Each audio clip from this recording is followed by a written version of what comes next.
Assalamualaikum warahmatullahi wabarakatuh. Teman-teman, mohon maaf sampai saat ini kita belum juga bisa berjumpa langsung di kelas. Tapi melalui media ini mudah-mudahan kita tetap bisa berdiskusi atau bisa membahas materi kuliah dengan tidak mengurangi keseriusan dan semangat teman-teman. Untuk mata kuliah tata hitung ongkos ini, setelah kita melewati titik tengah semester atau UTS, bahasan selanjutnya adalah mengenai bagaimana kita menghitung biaya untuk proses produksi yang diistilahkan adalah proses produksi bersama. Proses produksi bersama ini berarti, ingat kata-kata bersama artinya lebih dari satu produk. Bagaimana suatu proses produksi yang menghasilkan lebih dari satu produk dikatakan proses bersama? Nanti kita akan bahas. Kemudian jangan lupa nanti tolong teman-teman tonton sampai habis. Perhatikan baik-baik, siapa tahu ada tugas di tengah-tengah. Kemudian juga di akhir kuliah atau di akhir menonton video ini, teman-teman isi sebagai bukti daftar kehadiran kolom komen berupa nama dan NPM. Kalau ada sesuatu yang urgent juga bisa dituliskan di sana. Oke teman-teman, kita mulai pembahasan mengenai perhitungan biaya proses produksi bersama ini. Selamat mengikuti. Mari kita mulai pembahasan kita tentang perhitungan biaya proses produksi bersama. Melihat judul tersebut, harusnya timbul dalam pikiran kita apa yang dimaksud dengan proses bersama. Proses bersama ini adalah ketika ada beberapa produk yang dihasilkan dalam suatu proses produksi tertentu, dalam suatu rangkaian atau secara seri produk secara bersama atau serempak dengan menggunakan faktor-faktor produksi yaitu bahan baku, tenaga kerja, dan biaya overhead secara bersamaan.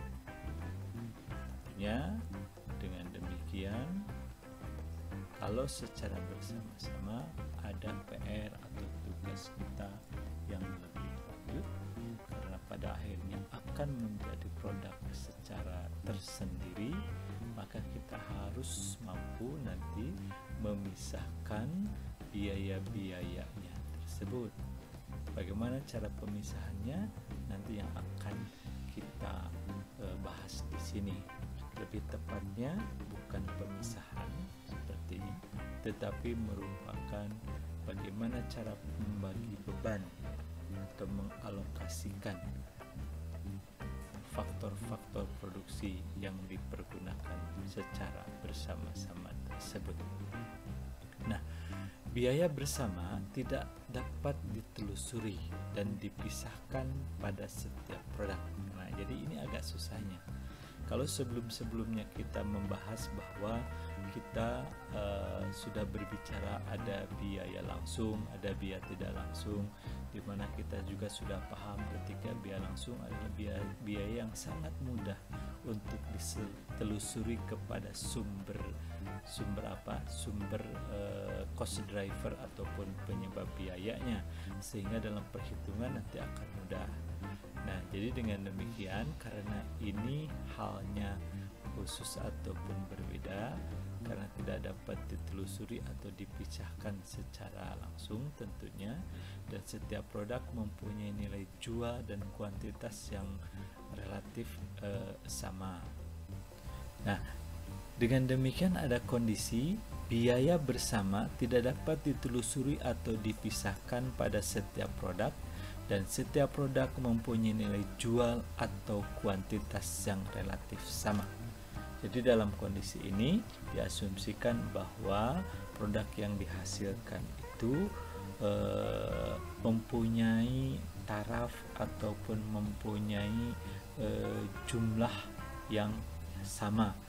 Kalau kita bilang pengaruh ataupun penggunaan kepada sumber daya tersebut relatif sama, dan nanti pun ketika dijual bisa jadi barang-barangnya atau harganya masih relatif sama. Contoh ya, produksi susu segar yang dapat menghasilkan krim atau skim cair pada olahan lanjut, kemudian krim tersebut diolah lagi menjadi krim mentega dan skim cair menjadi susu. Nah, ternyata dalam produksi susu yang kita ataupun yang para pengusaha beli susu segar dari petani penghasil susu itu ternyata dapat menghasilkan produk yang tidak hanya satu. Nah, sebagai ilustrasi kita contohkan seperti ini. Misal ada susu segar sebanyak 110 liter, harga 1 juta rupiah. Kemudian ya diproses dan pada satu titik dia akan terpisah menjadi skim cair sebanyak 25 liter yang masing-masing seharga 15.000, dan ada yang menjadi krim sebanyak 75 liter dengan masing-masing seharga 12.000. Jadi kalau dikalikan, skim cair menjadi seharga 375 dan krim seharga 900.000. Nah, ini dikatakan harga jual pada titik pisah. Titik yang bulat ini merupakan titik pisahnya. Nah jadi titik ini adalah titik pisah, di mana dalam satu proses produksi akan kentara akan kelihatan nanti produknya terbagi menjadi dua bagian, satu skim cair, satu skim. Nah, pertanyaannya apakah boleh dijual pada titik atau setelah titik pisah ini? Karena seperti dijelaskan tadi, ternyata skim cair nanti bisa diproduksi lagi menjadi krim mentega, sedangkan krim bisa menjadi susu. Nah, itu kembali kepada kalkulasi bisnis saja. Kalau misalnya memang sudah menguntungkan dari di titik pisah ini bisa dijual, silakan, itu tergantung keputusan dari pengusaha. Tapi sekiranya memiliki alat untuk diproses lebih lanjut lagi, maka kita akan memproses yang pada akhirnya produk yang dihasilkan adalah berupa mentega dan susu. Tapi syaratnya tentunya harus ada proses produksi lagi. Proses produksi memerlukan faktor-faktor produksi ataupun sumber daya produksi yang akan merubah produk tersebut. Jadi dikatakan ini sebagai biaya proses lanjut nantinya butuhkan. Katakanlah untuk merubah skim cair menjadi krim mentega butuh 200.000, kemudian untuk merubah krim menjadi susu butuh 400.000. Nah, tetapi nilai ekonomisnya nanti akan bisa berubah. Ini menjadi 20 liter krim mentega dan masing-masing seharga 65.000. Jadi yang asalnya di sini 375 sekarang sudah di sini menjadi 1.300.000. Dan susu juga demikian.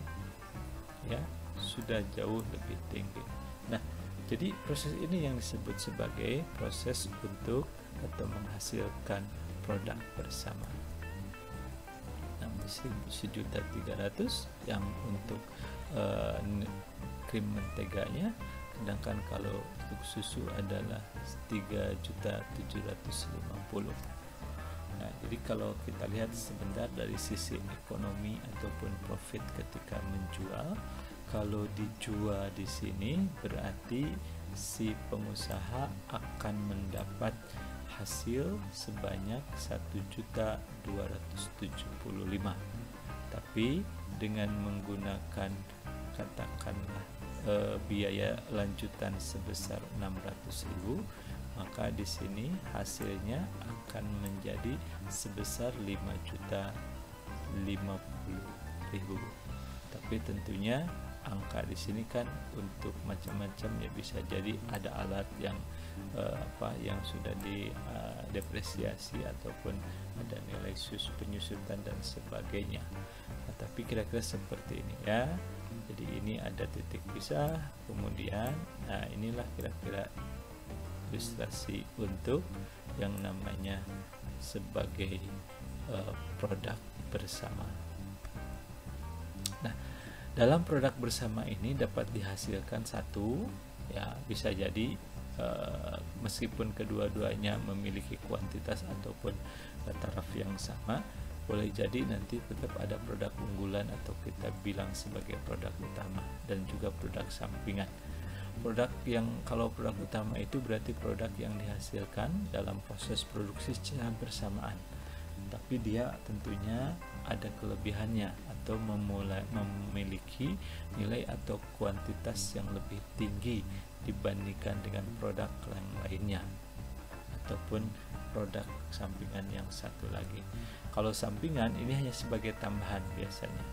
Produk ini dihasilkan sebagai proses yang bersamaan, tapi biasa nilai kuantitasnya lebih rendah daripada produk utama. Nah, sekarang kita lihat contoh lain dari kasus produk bersama.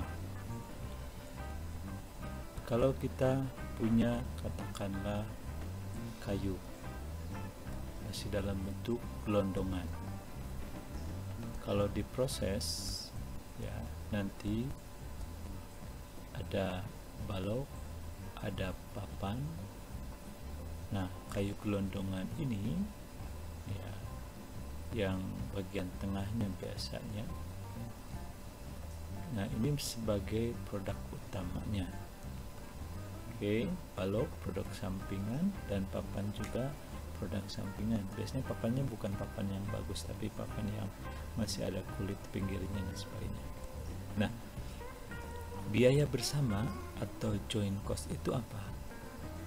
Biaya bersama itu adalah biaya yang dikeluarkan untuk menghasilkan ketiga hal ini atau ketiga produk ini, balok, kayu gelondongan dan sebagainya. Nah, biaya bersamanya 1 juta katakanlah. Kemudian dihasilkanlah 3 produk ini. Nah, biaya bersama itu biasanya ada bahan, itu katakanlah kayu masih dalam bentuk pohon yang baru ditebang. Kemudian tenaga kerjanya, overhead. Ini seperti biasa. Ada 3 komponen. Ada bahan baku, ada tenaga kerja, ada overhead. Ya, jadi kalau berbicara soal komponennya apa saja, dan khawatir ini masih seperti yang bahasan kita sebelumnya. Nah, sekarang mari kita pelajari bagaimana karakteristik dari produk bersama. Produk bersama itu satu, produk diproses secara bersamaan dan mulai masing-masing produk dalam kondisi yang relatif sama ataupun seperti tadi ya, kuantitas atau kondisi dan sebagainya. Setiap produk mempunyai hubungan fisik yang erat dengan proses produksi. Jadi produk tersebut memang dihasilkan oleh proses produksi yang dijalankan. Titik pisah atau yang disebut sebagai split off point ini adalah titik di mana produk dapat dipisahkan secara individual.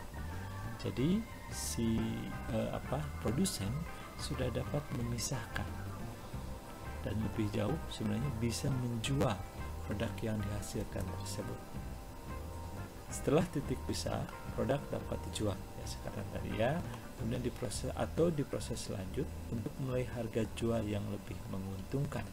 Contoh yang tadi yang pertama, di ketika ada krim dan skim cair itu ya, bisa dijual tapi juga bisa diproses lanjut, tapi dengan konsekuensi tentunya harus menambah sumber daya atau biaya yang dikeluarkan.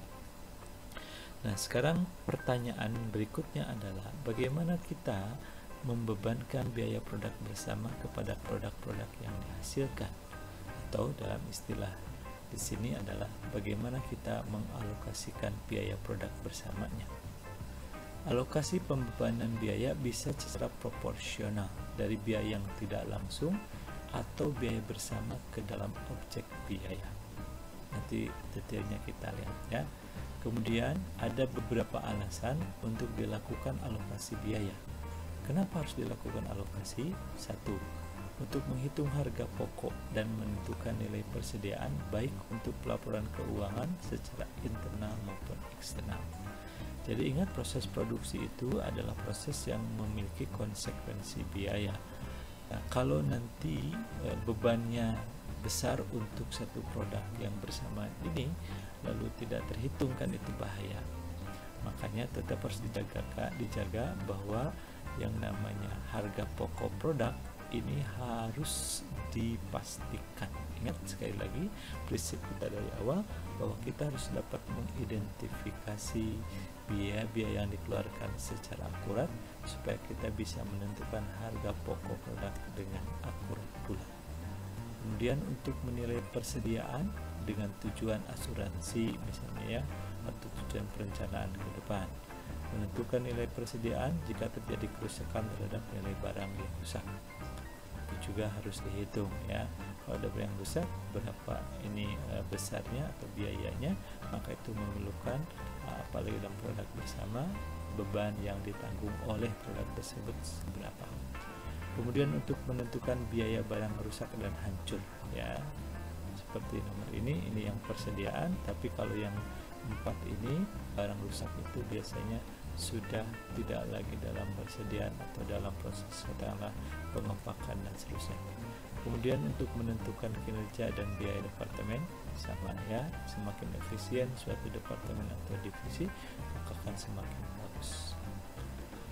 Juga untuk tujuan pengaturan tarif karena adanya sebagian produk atau jasa yang diproduksi dikenakan peraturan harga, baik itu pajak atau baik itu bea keluar dari pabean ketika diekspor dan seterusnya.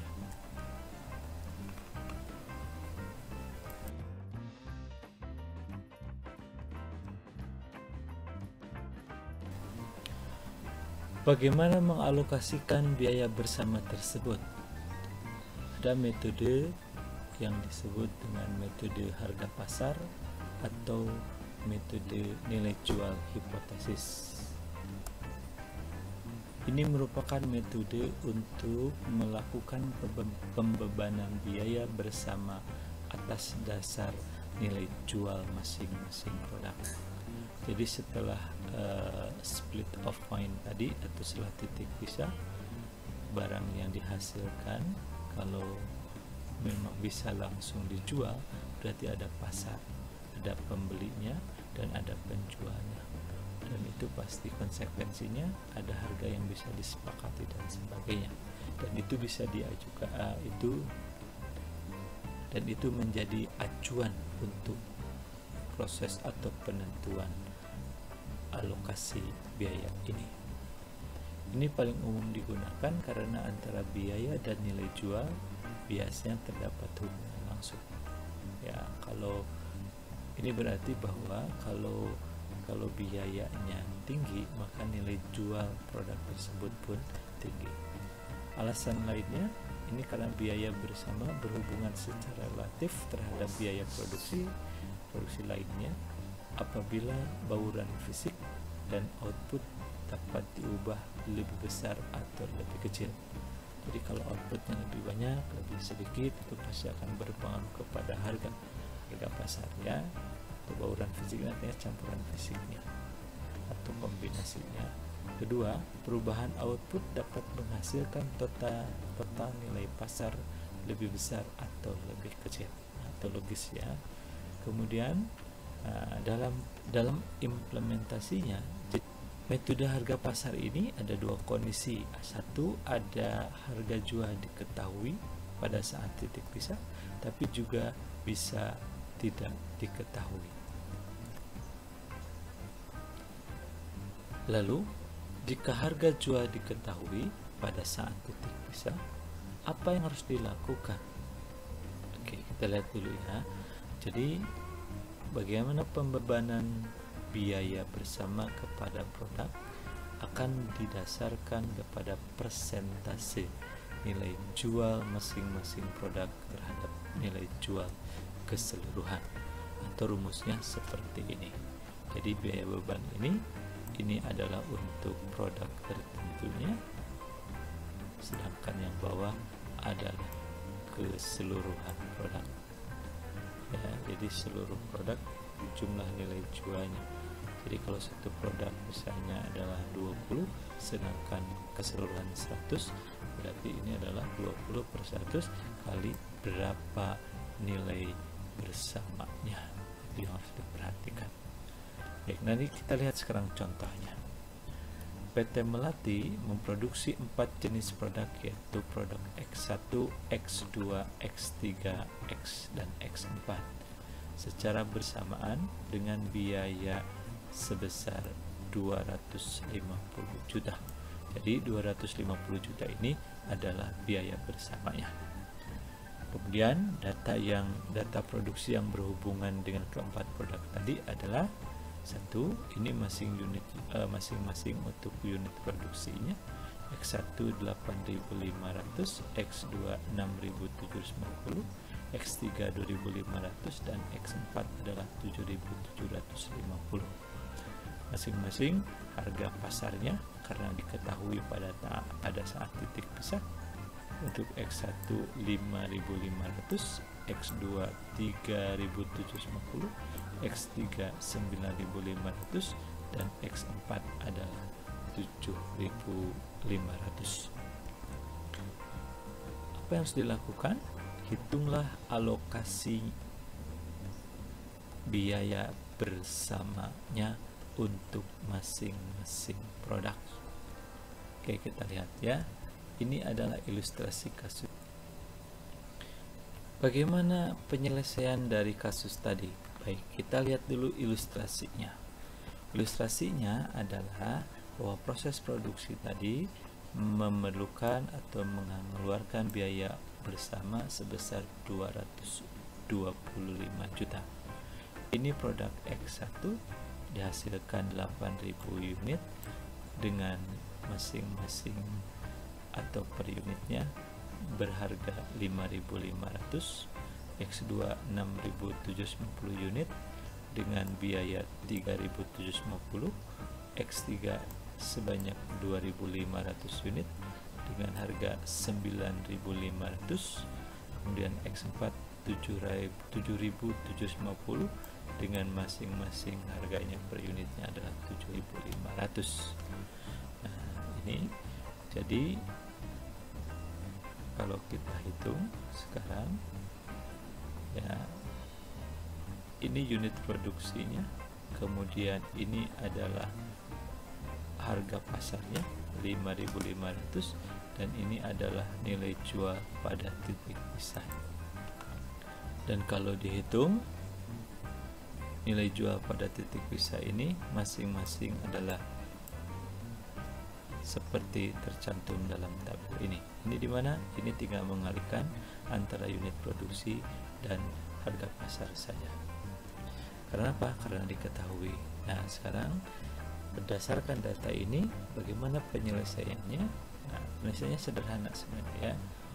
Sekarang berarti dengan mengetahui nilai jual pada titik pisah yang jumlah akhirnya adalah 153.937.500, kemudian ini akan dijadikan sebagai acuan untuk perhitungan berapa alokasi yang harus dibebankan kepada masing-masing produk.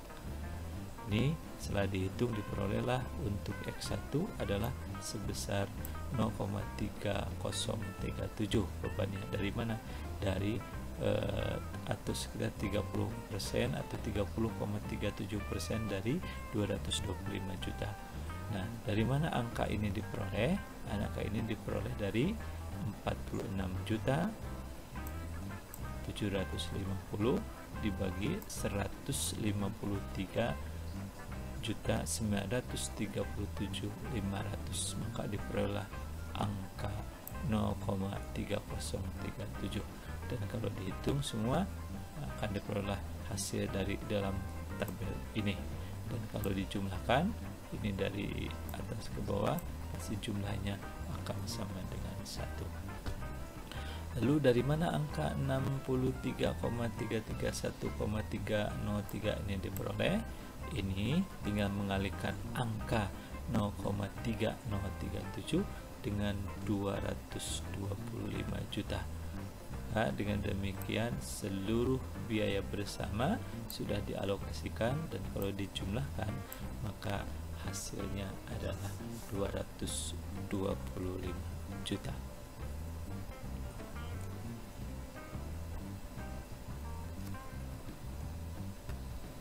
Sekarang bagaimana kalau harga jual pada titik pisah tidak diketahui? Berarti ya, apabila tidak diketahui harganya pada titik pisah, berarti harganya tidak dapat diidentifikasi dan kita harus melakukan pendekatan ataupun penaksiran harga tertentu. Kemudian produk memerlukan proses tambahan atau lanjutan biasanya. Kalau apa? Kalau harga di titik pisah tidak diketahui. Karena apa? Karena logikanya sekali lagi berarti tidak timbul atau tidak terbentuk harga pasar. Berarti pasarnya tidak ada. Boleh dikatakan tidak ada orang yang memerlukan produk tersebut. Karena kalau banyak orang yang memerlukan, sebagai konsekuensi logisnya pasti ada apa? Ada harga pasarnya ataupun ada pasar yang terbentuk. Kemudian apa yang jadikan dasar alokasinya? Nah, dasar alokasinya apa yang disebut dengan harga pasar hipotesis, atau dikenal juga dalam sebagai harga pasar hipotetis. Ya, jadi hipotetis ini sama, mulainya dari hipotesis atau dugaan. Ya, jadi ke depan mau pakai istilah hipotetis atau hipotesis juga sama. Ya. Kemudian harga pasar hipotetis adalah nilai jual suatu produk setelah diproses lebih lanjut dikurangi dengan biaya yang dikeluarkan untuk proses lebih lanjut tersebut. Jadi kan ada biaya bersama nanti, kemudian titik pisah. Ketika terpisah karena harga pasar tidak diketahui, tidak bisa dijual, maka akan diproses lebih lanjut. Nah, pada proses lebih lanjutlah akan memerlukan seperti tadi adalah biaya proses lanjutan. Tetapi ketika selesai produk ini diproses atau selesai, karena yang akan dicari adalah nilai pada titik pisah, maka harga atau biaya yang dikeluarkan pada proses lanjut nanti akan dikurangkan untuk menghitungnya. Rumusnya adalah, jadi untuk pembebanan biaya bersamanya adalah jumlah nilai jual hipotetis untuk masing-masing produk setelah titik pisah dibagi nilai jual hipotesis untuk seluruh produk setelah titik pisah dikalikan dengan biaya bersama. Nah, gambarnya kira-kira seperti ini. Jadi ada biaya bersama, kemudian dia ada di titik pisah.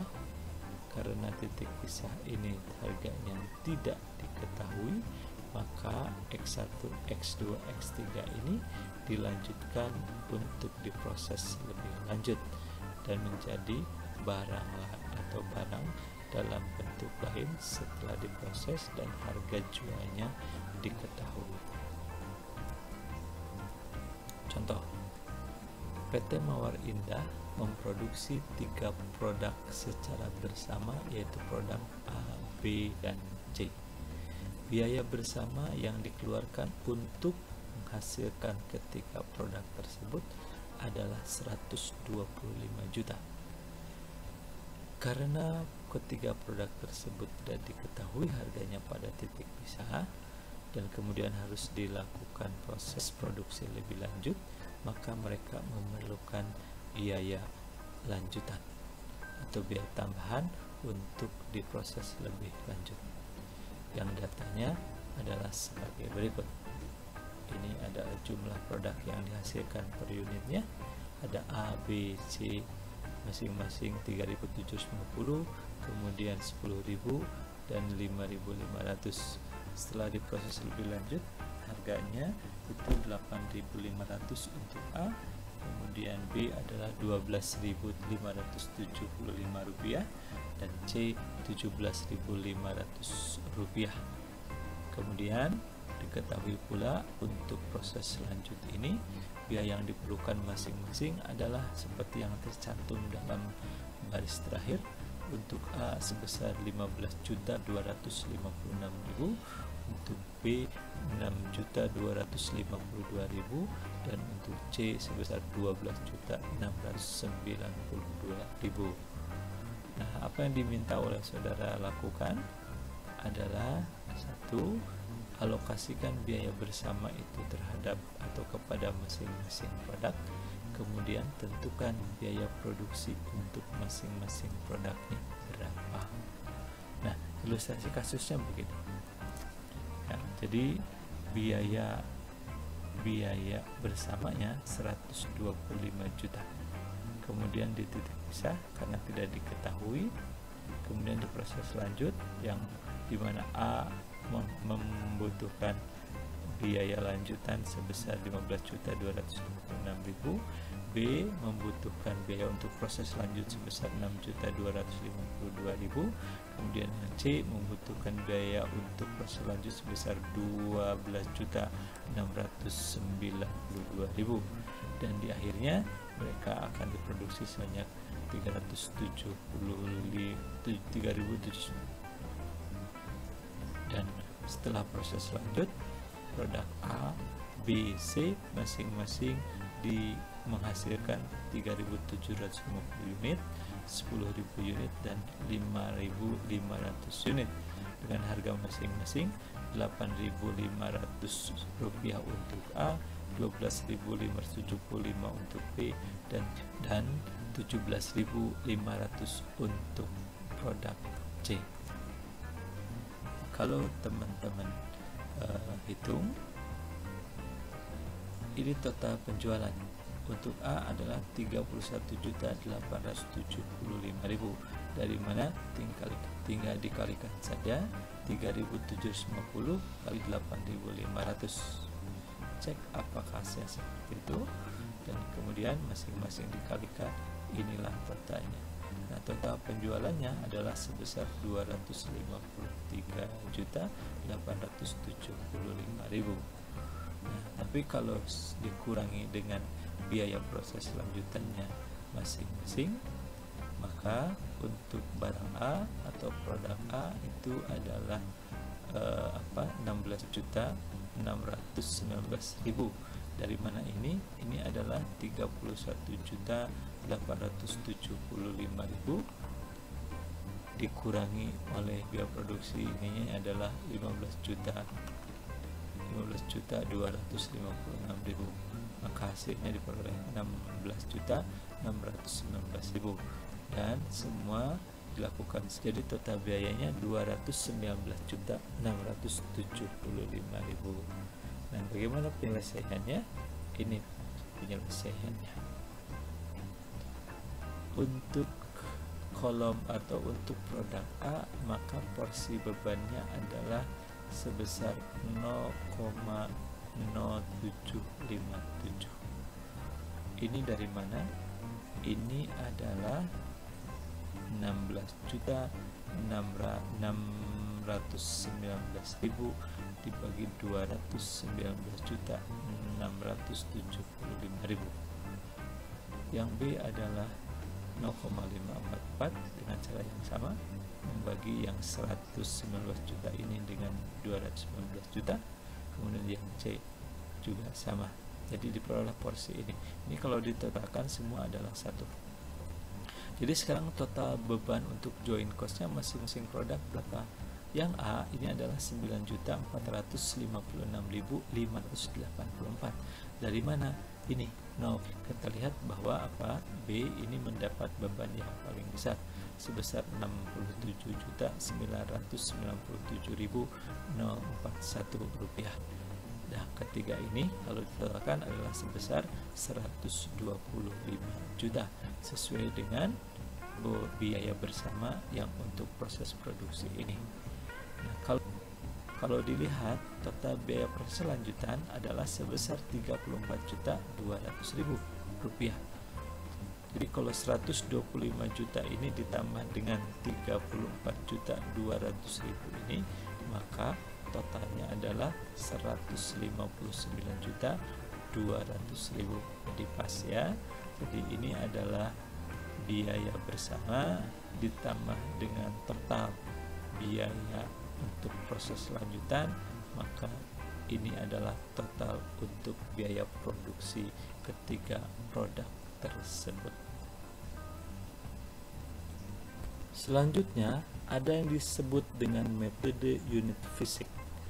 Metode ini mendasarkan alokasi biaya bersama didasarkan kepada unit atau output secara fisik yang dihasilkan pada masing-masing produk.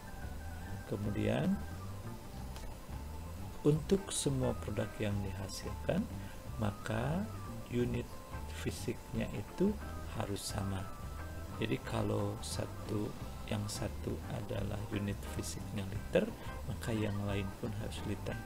Kalau yang satu kilogram, maka yang lain pun harus kilogram. Rumusnya adalah jumlah unit fisik masing-masing produk dibagi jumlah unit fisik keseluruhan produk dan dikalikan dengan biaya bersama.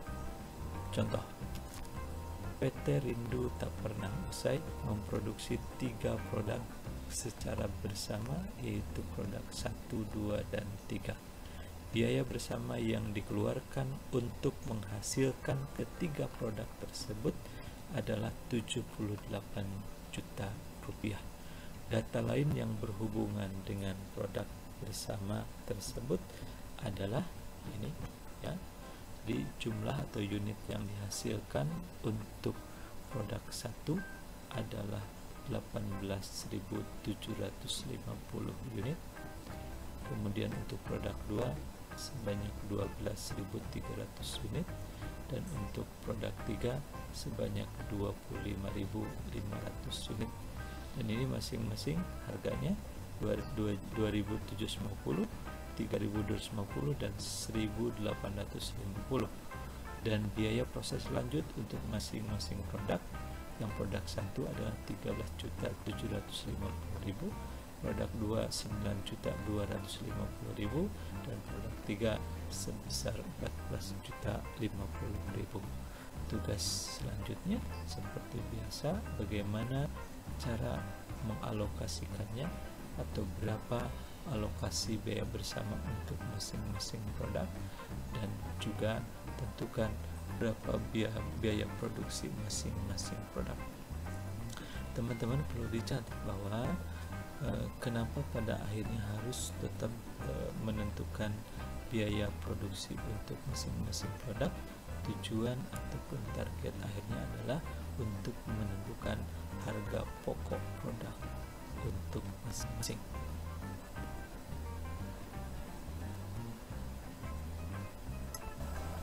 Bagaimana menyelesaikan persoalan atau kasus ini? Mari kita lihat dulu ilustrasinya. Jadi ilustrasi kasusnya adalah seperti ini. Karena kita akan fokus kepada unit fisik, maka yang akan dituliskan adalah unit fisiknya di sini semua. Nah, penyelesaiannya adalah ya, unit fisik ini dari mana? 0,33 16 ini adalah beban porsi dari untuk alokasi biaya bersamanya ini diperoleh dari 18.750 dibagi total unit yang dihasilkan. Nah, kemudian kalau kita kalikan ataupun kita lihat, kalau kita kalikan dengan jumlah apa? Jumlah beban biaya bersamanya 78 juta, maka pembebannya seperti ini. Dan ini pada akhirnya beban biaya produksinya adalah 39.912.069 rupiah ke bawah semua ya. Nah, kalau dilihat dari soal tadi, jumlah untuk biaya proses lanjut adalah 30.050.000. Untuk beban bersamanya adalah 78 juta. Jadi kalau kita totalkan, maka ini semua adalah sebesar 115.050.000. Oke, nah ini tentunya adalah 39.612.069 rupiah untuk produk satu ini. Ini sudah mencakup angka dari nilai biaya bersama dan biaya proses lanjut yang dimiliki oleh produk satu tersebut. Nah, teman-teman, sebelum saya lupa, ada tugas pertama. Berarti kalau saya menuliskan di sini secara singkat, nanti tolong diuraikan kembali perhitungannya step by step sehingga atau lebih rinci dari ini sehingga teman-teman bisa mengikuti ataupun mengecek kembali hitungannya benar atau tidak. Lagi kalau berdasarkan ataupun metode fisik, berarti kita hanya fokus kepada berapa yang dihasilkan atau outputnya berapa dari produk yang kita teliti tersebut. Catatan penting tadi, untuk produk ataupun unit fisik ini harus memiliki satuan yang sama untuk semua produk ini. Di dalam ini produk 1, 2, 3 itu harus mempunyai satuan yang sama.